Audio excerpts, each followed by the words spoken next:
Hi. It's Saturday, the 12th of February, and we've got a daily lectionary reading to do today.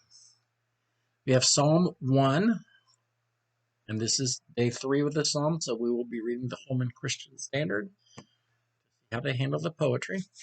We've got Jeremiah 17, 1 to 4, and then Luke 11, 24 to 28. So Psalm 1, the two ways, verses 1 to 4. Wait a minute.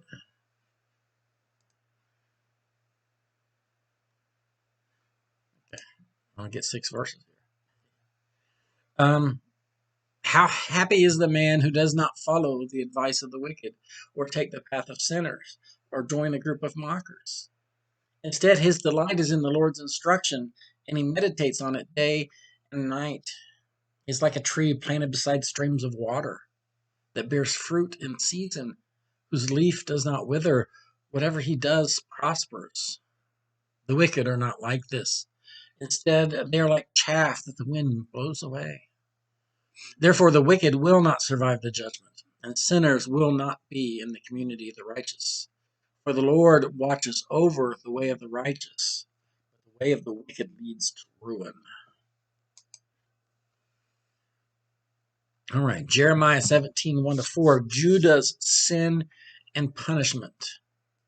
The sin of Judah is written with an iron pen.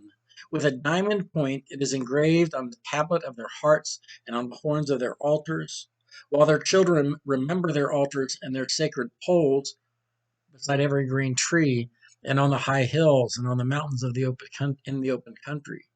Your wealth and all your treasures I will give for spoil as the price of your sin throughout all your territory.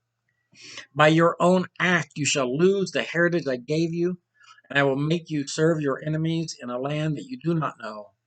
For in my anger a fire is kindled that shall burn forever. Now, for a modern audience,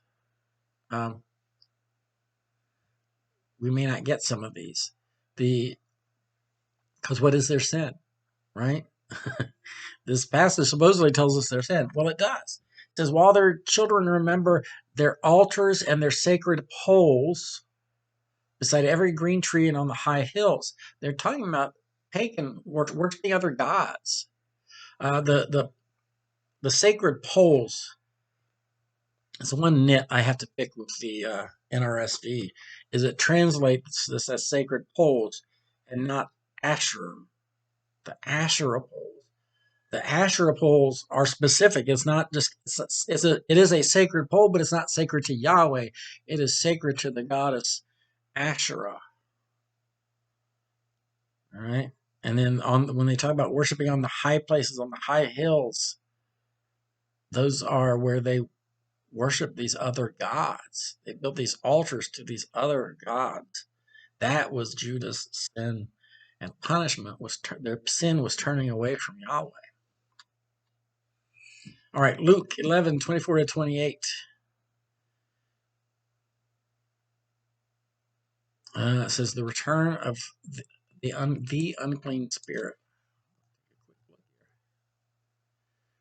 Okay, it's a separate section. When the unclean spirit has gone out of a person, it wanders through waterless regions looking for a resting place, but not finding any. It says, I will return to my house from which I came. And when it comes, it finds it swept and put in order. And then it goes and brings 7 other spirits more evil than itself, and they enter and live there. And the last state of that person is worse than the first. Then we have a section called True Blessedness. While he was saying this, a woman in the crowd raised her voice and said to him, Blessed is the womb that bore you and the breast that nursed you. But he said, Blessed rather are those who hear the word of God and obey it. That's our lectionary reading for Saturday the 12th. I will see you guys later.